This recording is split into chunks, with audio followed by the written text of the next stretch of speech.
ओडिशा कौन पाई गवर्नमेंट एवं जो मुख्यमंत्री बस सेवा कर गाँव ब्लॉक जाए गले 5 टका देवे आउ ब्लॉक रु डिस्ट्रिक्ट हेडक्वार्टर गले 10 टका देवे स्टूडेंट मानक फ्री कौन पाई करा जाउनी आ जो पिला गाँव उत्कल यूनिवर्सिटी आसो पढ़ा जो पिला गाँव रेभेन्सा आसो से कौन सरकार योजना कर तो आमर यहाँ गोटे दाबी रोची बस ट्रेन पूरा ओडिशा रे स्टूडेंट मानक फ्री करा जाऊ आमे सेटा को फ्री करिया को चाहूँ आमे आ गोटे जिनस भी दाबी करूँ प्राइवेट पब्लिक ट्रांसपोर्ट रे 50% स्टूडेंट मान को कंसेशन करा जाऊ आ द्वारा एजुकेशन को गोटे बूस्ट हम यहाँ गोटे वेलफेयर प्रोग्राम नुहे यहाँ गोटे फ्यूचर पे इनिशिएटिव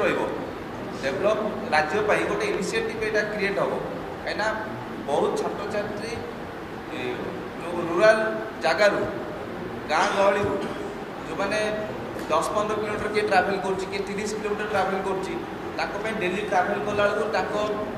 बापा माँ पकेट गरीब जो बहुत गरीब छात्र छात्री आम ओडिशा रे अच्छा तो से सुविधा करा जाऊ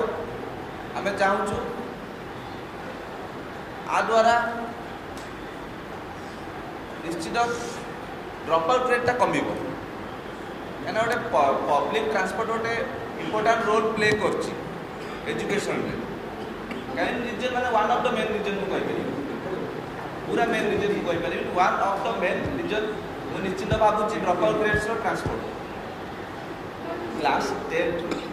10 रु ड्रॉप आउट रेट होचे +2 को पढ़ुना से तो 10 पर पढ़ुना 10 पर कॉलेज को जीवे माने तो डिस्ट्रिक्ट हेडक्वार्टर को जीवे ना कि शहर को आसबे ट्रांसपोर्ट निश्चित यूज करेंगे ना नहीं पब्लिक ट्रांसपोर्ट मुख्यमंत्री को दाबी पत्र आज रोचु 10 तारीख भितर गवर्नमेंट आउे कौन इनिशिएटिव स्टेप नौ ना छात्र कांग्रेस आगामी दिन में यही इश्यू को लेकिन राज्य सारा प्रोटेस्ट कर तमिलनाडु में देखिए तर आई कार्ड देखने फ्री रोचे स्टूडेंट मानकर जो आम आदमी पार्टी था दिल्ली में से माने भी स्टूडेंट आउ वोमेन मानक फ्री पब्लिक ट्रांसपोर्ट करते करा तो जाइए ना गोटे इनिशिएटिव स्टेप तो आम कहूँ ओडिशा रे भी करा जाऊ